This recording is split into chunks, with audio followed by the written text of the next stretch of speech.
Bicara berkaitan dengan suku bunga The Fed yang memang nampaknya cukup ditebak-tebak begitu ya Pak Bernardus begitu, karena memang shutdown pemerintah Amerika Serikat ini akhirnya memberikan multiplier effect yang cukup besar, salah satunya adalah ketidakpastian data. Yang akhirnya membuat pecahnya proyeksi baik pasar maupun bahkan voting member dari The Fed itu sendiri. Tapi kalau dari PT Sukor Sekuritas sendiri melihat potensi atau peluang dari The Fed untuk memangkas suku bunganya mungkin di sisa tahun ini 2025 dan juga di tahun 2026 dengan kondisi ketidakpastian seperti ini seperti apa?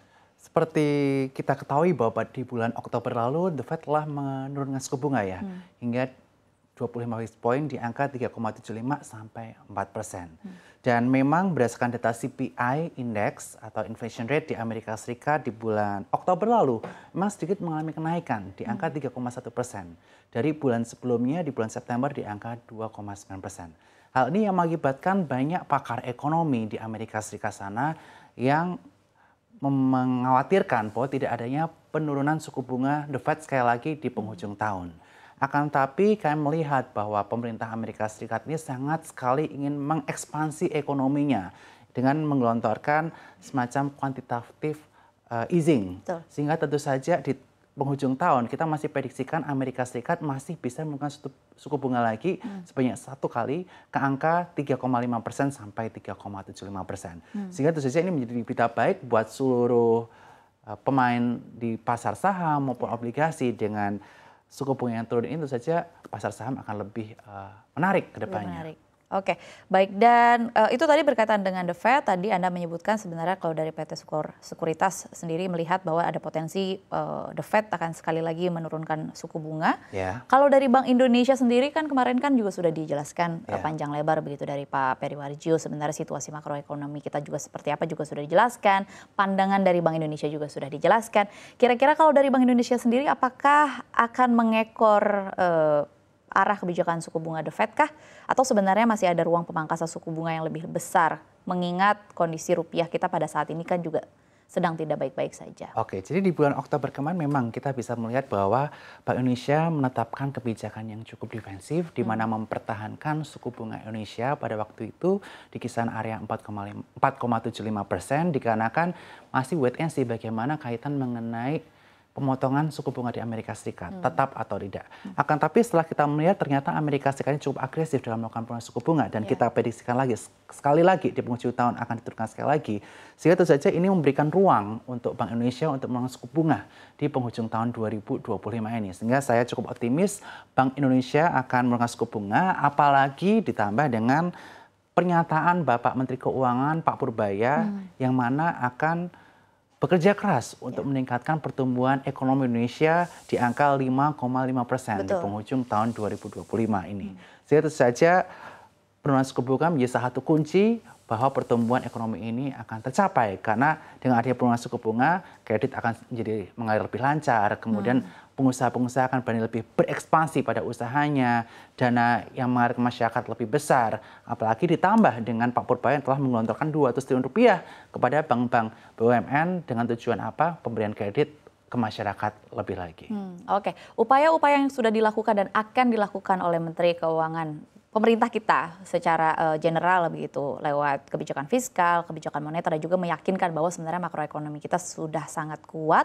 Apakah ini yang menjadi katalis utama pendorong setidaknya dalam sepekan terakhir dana asing sudah kembali masuk ke pasar saham Republik Indonesia khususnya melalui pasar reguler, atau sebenarnya ada katalis lain gitu yang mendukung situasi ini? Tentu saja salah satu katalisnya adalah perekonomian Indonesia yang dipandang cukup baik, di mana pertumbuhan ekonomi kita diperkirakan di angka kisaran 5% di kuartal 1, 2, dan 3, sehingga tentu saja ini menimbulkan optimisme pasar yang cukup luar biasa kepada market Indonesia.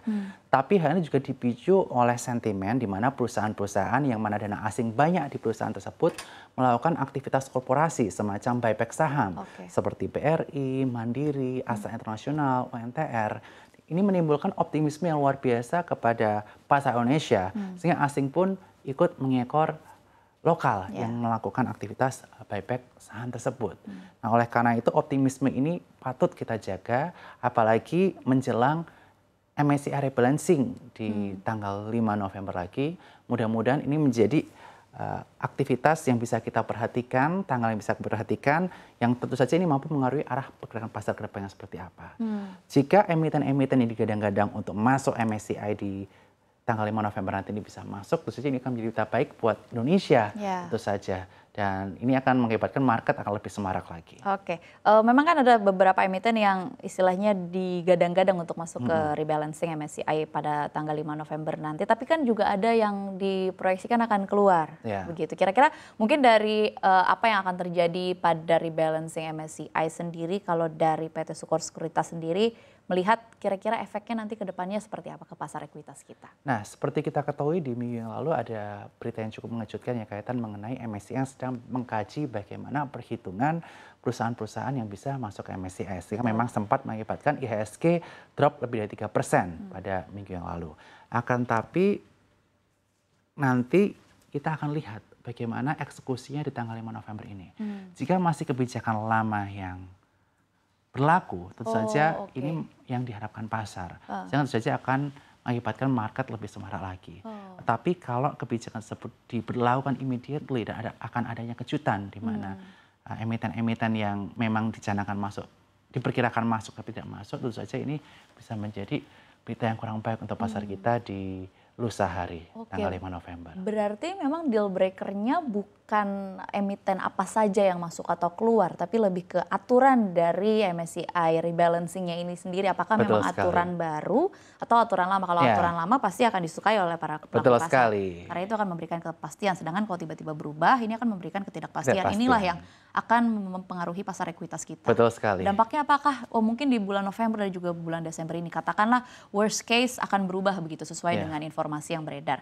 Apakah cukup akan memukul pasar ekuitas kita? Kalau worst case misalnya ada perubahan sehingga tidak sesuai yang diperhitungkan sebelumnya atau diharapkan sebelumnya, terus ini akan mengakibatkan sedikit adanya goncangan atau aktivitas sell off di pasar, sehingga tentu saja ini perlu diantisipasi oleh para investor kaitan dengan hal tersebut. Tetapi jika terjadi sesuai yang diharapkan investor bahwa tidak ada perubahan segala macam, tentu saja ini akan memberikan dampak positif dan investor akan kembali confident dengan cara mereka berinvestasi saat ini di pasar modal Indonesia. Oke.